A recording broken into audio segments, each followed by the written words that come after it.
Bem-vindo a Fatos Desconhecidos. Meu nome é Maurício Santos e é um prazer te receber aqui no nosso canal. O caso aconteceu na cidade de Reinerwold, ao norte de Amsterdã. A família vivia em uma área coberta por vegetação e terras férteis que são usadas para a agricultura. A 5 minutos do centro da pequena cidade, a residência fica em uma fazenda aparentemente pacífica e tranquila. Quem passava na porta pensava que se tratava de uma família feliz, que plantava boa parte do seu sustento e vivia em paz. Porém, a verdade é que a casa escondeu um segredo por quase uma década inteira. E tudo começou a vir à tona quando um homem estranho chegou a um bar local. O dono do bar, Chris, percebeu que havia uma pessoa de fora do seu bar. Em um dia chuvoso e que ventava muito, esse homem tinha uma longa barba, roupas velhas e parecia estar confuso. Chris ficou observando o homem até que ele entrou no bar e sentou em uma das mesas. Inicialmente, o homem pediu uma cerveja, que ele tomou rapidamente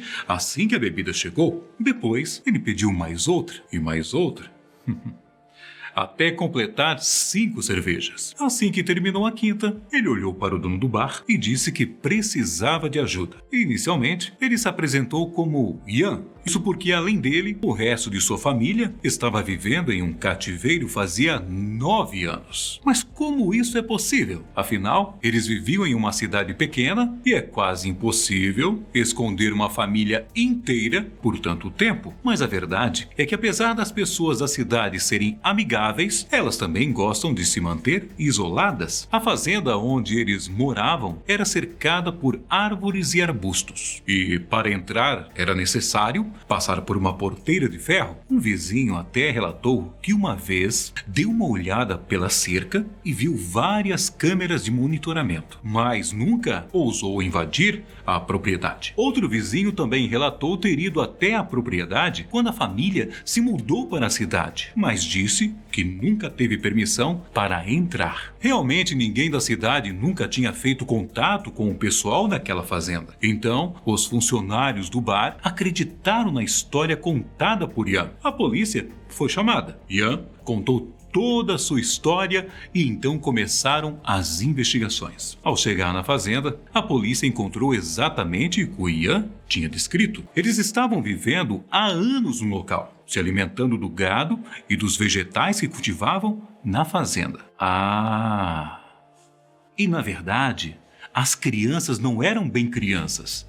Apesar de apresentarem um comportamento infantil, na verdade, elas ficaram presas há tanto tempo que já eram considerados jovens adultos. O problema é que alguns deles não sabiam falar e também não sabiam que, fora da casa, havia outras pessoas vivendo no mundo. Era como se eles estivessem vivendo isolados do resto do planeta. Logo, quando se deparou com aquela cena, a polícia imediatamente prendeu o pai de família, Gerrit Jan van Dorsten. O homem de 67 anos foi encontrado junto aos filhos e supostamente ele manteve todos eles em cativeiro para tentar protegê-los do fim dos tempos e do resto do mundo. Assim que foi preso, seus filhos foram levados para um local para receber tratamento físico e psicológico. Ao verificar o banco de dados para tentar encontrar alguma informação sobre os jovens, surpreendentemente, a polícia não encontrou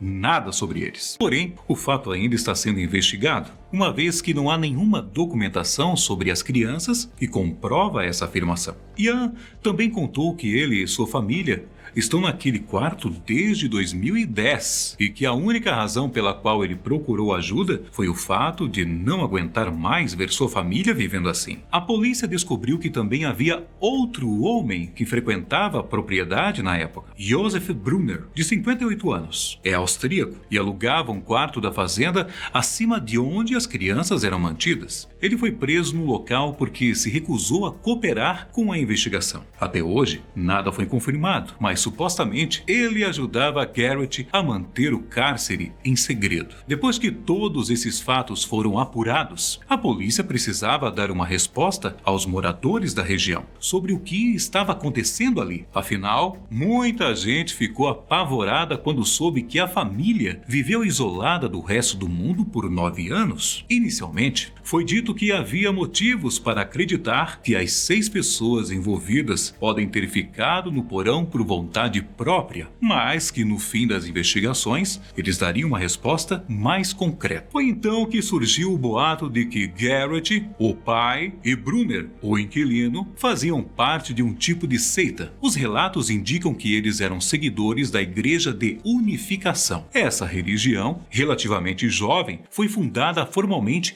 em 1954. E segundo foi relatado pela mídia, Garrett foi brevemente um membro do movimento em meados da década de 1980, mas deixou a organização em 1987. Outro fato muito estranho foi que Ian, o filho mais velho que pediu ajuda, era relativamente ativo nas redes sociais, especificamente nos meses antes de tudo ser descoberto. Em sua conta no Twitter, ele pedia conselhos sobre o nome de uma loja virtual que estava pensando em abrir. Além disso, ele tinha 2 contas no Instagram, uma pública e outra privada, e uma no Facebook, que apesar de ter apenas 5 amigos, era bastante ativo na plataforma. Mas a plataforma social mais reveladora em que ele estava era o LinkedIn, onde ele se descreveu como gerente de loja online. Em sua biografia, ele escreveu que seus pais acreditavam na conexão pessoal e disse: "Algum dia eu quero ver com meus próprios olhos todas as pessoas na Terra tendo a oportunidade de ser quem elas querem ser." Em uma das suas postagens, ele também comentava um pouco sobre seu trabalho artesanal e, ao menos, aparentemente, ele parecia ser um cara feliz e normal. Depois de conversar com os irmãos de Ian, as coisas foram ficando ainda mais bizarras. Os jovens relataram coisas sinistras sobre o pai. Eles disseram que o pai as impedia de fazer contato com o mundo exterior, para eles não se tornarem impuros e para os espíritos maus não tomarem conta de seus corpos. E quando Garrett determinava que uma das crianças estavam com um tal espírito mau, ela tinha que orar e os outros membros da família não podiam ter contato com essa criança. Às vezes, esse isolamento durava meses. Certa vez, um deles foi até obrigado a passar o verão inteiro dentro de um canil que havia na fazenda. Atualmente, o caso continua sendo investigado. Parece que Garrett também está sendo acusado de agredir sexualmente 2 dos seus filhos. Se trata de um caso muito sensível e as investigações ainda estão sendo conduzidas. As vítimas estão em um abrigo onde recebem todos os devidos cuidados. Elas também estão sendo questionadas sobre sua história, mas aparentemente alguns deles mal sabem falar. Então, as coisas têm que ser esclarecidas com muita calma. Mas há algumas reflexões sobre esse caso. Por que Ian, o filho mais velho, nunca pediu socorro nas redes sociais? A tal religião que Garrett fazia parte tem alguma relação com o caso? Ainda há muitas perguntas sem respostas. E nós esperamos que esse caso se resolva o mais rápido possível. Por hoje, é isso. Se cuide. Fique com Deus e até o próximo vídeo aqui da Fatos Desconhecidos. Tchau!